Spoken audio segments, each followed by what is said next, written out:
రెండు తెలుగు రాష్ట్రాల్లో కూడా పార్లమెంట్ ఎన్నికలు జరగకముందే ఆంధ్రప్రదేశ్ రాష్ట్రంలో 3 రాజ్యసభ సీట్లకు, తెలంగాణ రాష్ట్రంలో 3 రాజ్యసభ సీట్లకు ఎమ్మెల్యేలు ఓటర్లుగా ఎన్నికలు జరగబోతున్నాయి. తెలంగాణ రాష్ట్రంలో 3 ఎవరికి పదవీ కాలం పూర్తవుతున్నదంటే బడుగు లింగయ్య యాదవ్, కేసీఆర్ సమీప బంధువు జోగినపల్లి సంతోష్ కుమార్, వడ్డీ రవిచంద్ర. ఈ 3 పదవీ కాలం ముగుస్తూ ఉంది. ఈ 3 రాజ్యసభ సీట్లలో తెలంగాణలో ప్రస్తుత శాసనసభ్యుల సంఖ్యాబలం ఆధారంగా 2 కాంగ్రెస్ పార్టీకి, 1 బీఆర్ఎస్ పార్టీకి లభించే అవకాశం కనపడుతూ ఉంది. ఇక్కడ పోటీ ఉండకపోవచ్చు. 3 కూడా ఏకగ్రీవంగా 2 కాంగ్రెస్కి, 1 బీఆర్ఎస్కి వచ్చే అవకాశం కనపడుతూ ఉంది. ఆంధ్రప్రదేశ్ రాష్ట్రానికి వస్తే 3 పదవీకాలం ముగిసేవారు ఎవరంటే తెలుగుదేశం పార్టీ తరపున కనక మేడల రవీంద్ర కుమార్, ప్రముఖ సీనియర్ న్యాయవాది. భారతీయ జనతా పార్టీ రాజ్యసభ సభ్యుడు సీఎం రమేష్. 3వ వ్యక్తి నెల్లూరు జిల్లా పార్టీ వైఎస్ఆర్సీపీ అధ్యక్షుడు వేమిరెడ్డి ప్రభాకర్ రెడ్డి. ఈ 3 సీట్లు శాసనసభ్యులందరూ కలిసి ఈ అసెంబ్లీ పార్లమెంట్ ఎన్నికలకు ముందే ఓటింగ్ ప్రక్రియ పూర్తి చేయాలి. రాజ్యసభ సభ్యుడి ఎంపిక అయిన తరువాతే జనరల్ అసెంబ్లీ పార్లమెంట్ ఎన్నికలు జరుగుతాయి.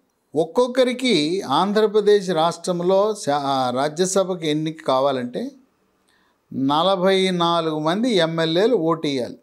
గత సంవత్సరము శాసనసభ్యుల నుంచి ఎమ్మెల్సీల ఎన్నిక ప్రక్రియ సందర్భంగా కేవలం 23 సీట్లు ఉన్న తెలుగుదేశం పార్టీ బలం లేకపోయినా వైఎస్ఆర్సీపీ ఎమ్మెల్యేల మద్దతుతో 1 సీటుని పంచుమర్తి అనురాధ బీసీ సామాజిక వర్గం, చేనేత సామాజిక వర్గానికి చెందిన వ్యక్తిని గెలిపించుకుంది తెలుగుదేశం పార్టీ వ్యూహాత్మకంగా.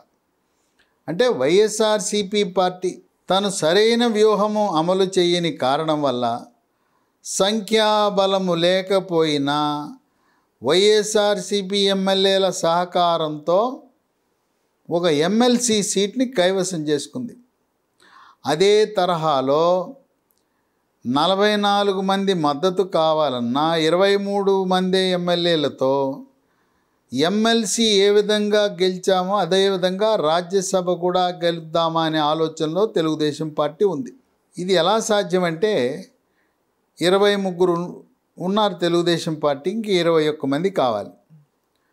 ఇప్పుడు జగన్మోహన్ రెడ్డి మార్పులు చేర్పుల ప్రక్రియలో అంతర్జిల్లా బదిలీలు, అంతర్జోన్ల బదిలీలు, అంతర్రాష్ట్ర బదిలీలు, ఆ ప్రక్రియలో భాగంగా ఇప్పటికే 38 మంది జనరల్ ట్రాన్స్ఫర్స్, మాస్ ట్రాన్స్ఫర్స్, సామూహిక బదిలీలు, సామూహిక మార్పులు చేశాడు. ఆ సామూహిక మార్పులలో సీట్లు కోల్పోయిన వారు ఓటర్లే. వాళ్ళు జగన్మోహన్ రెడ్డిపై కోపంతో సీటు రాని ఎమ్మెల్యేలందరూ కూడా రాజ్యసభకు వైఎస్ఆర్సీపీ రాజ్యసభ ఆయన అభ్యర్థి కాకుండా తెలుగుదేశం అభ్యర్థికి ఓటేసే అవకాశాలు కనపడుతున్నాయి. ఎందుకంటే కొత్త శాసనసభ ఏర్పడే వరకు, శాసనసభ ఎన్నిక ఫలితాలు విడుదలయ్యే వరకు ప్రస్తుతం ఉన్న శాసనసభ్యుల యొక్క కాల పరిమితి ఉంటుంది. జగన్మోహన్ రెడ్డి ఆయన సీటు ఇవ్వకపోయినా ఆ నియోజకవర్గంలో వాళ్ళు ఎమ్మెల్యేలుగా కొనసాగుతారు. ఆంధ్రప్రదేశ్ రాష్ట్రంలో చంద్రబాబు నాయుడు వర్లరామయ్యకు సీట్ ఇస్తానని వాగ్దానం చేశాడు. గతంలోనే ఇవ్వాల్సింది కొన్ని ప్రత్యేక కారణాల వల్ల ఇవ్వలేకపోయారు. వర్లరామయ్య మాదిగ సామాజిక వర్గానికి చెందిన వ్యక్తి.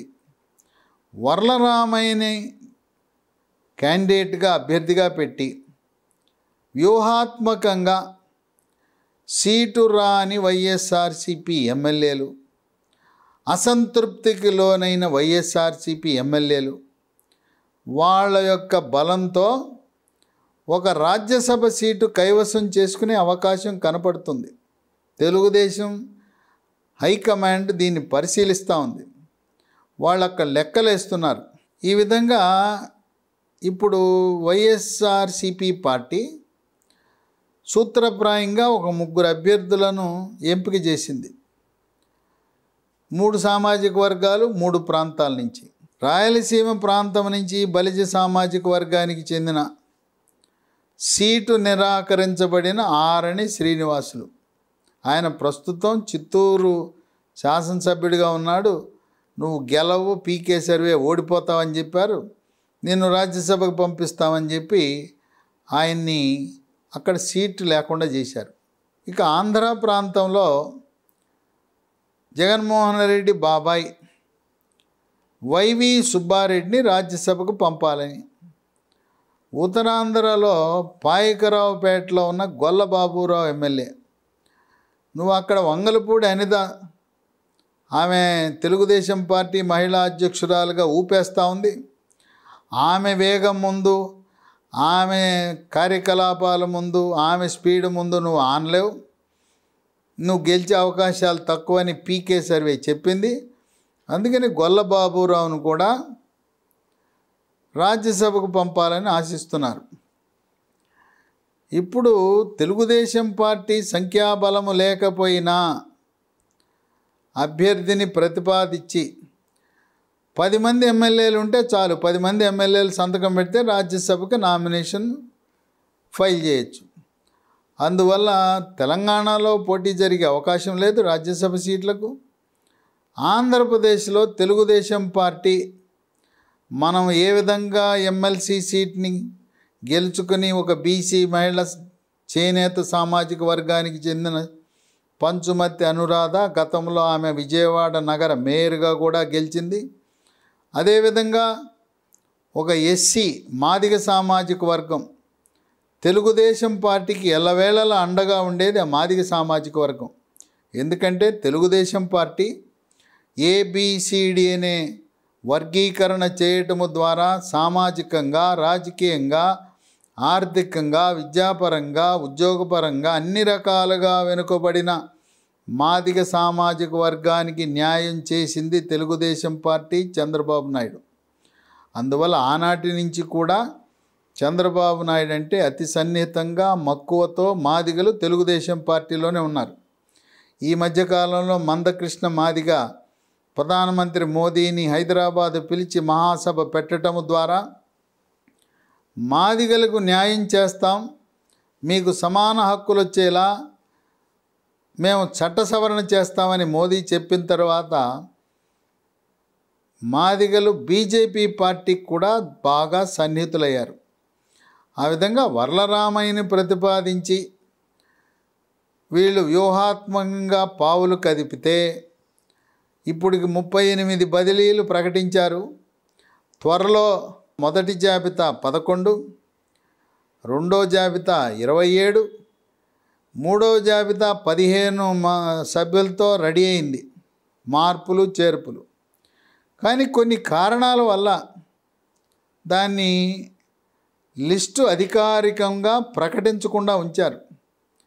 ఈ 38కి అదనంగా 15 బదిలీలు, మార్పులు చేర్పులు ప్రకటిస్తే అసంతృప్త ఎమ్మెల్యేలు అందరూ కూడా వైఎస్ఆర్సీపీ పార్టీ అభ్యర్థి కాకుండా తెలుగుదేశం పార్టీ ప్రతిపాదించిన అభ్యర్థిని పెట్టి వాళ్ళ రాజ్యసభ సీటుని గెలుచుకునే విధంగా తమ కోపాన్ని, ఆగ్రహవేశాలను, జగన్మోహన్ రెడ్డిపై ఉండే అసంతృప్తిని వెళ్ళగక్కుకోవాలని ఈ సీటు రాని, అవమానము భరించలేక కుంగిపోతున్న వైఎస్ఆర్సీపీ ఎమ్మెల్యేలు రాజ్యసభకి తెలుగుదేశం పార్టీకి ఓటు వేసి వాళ్లకు దగ్గరై కొంత ఊరట పొందాలని ఆలోచన జరుగుతున్నట్టుగా రాజకీయ వర్గాలలో ప్రచారం జరుగుతుంది. వేచి చూద్దాం.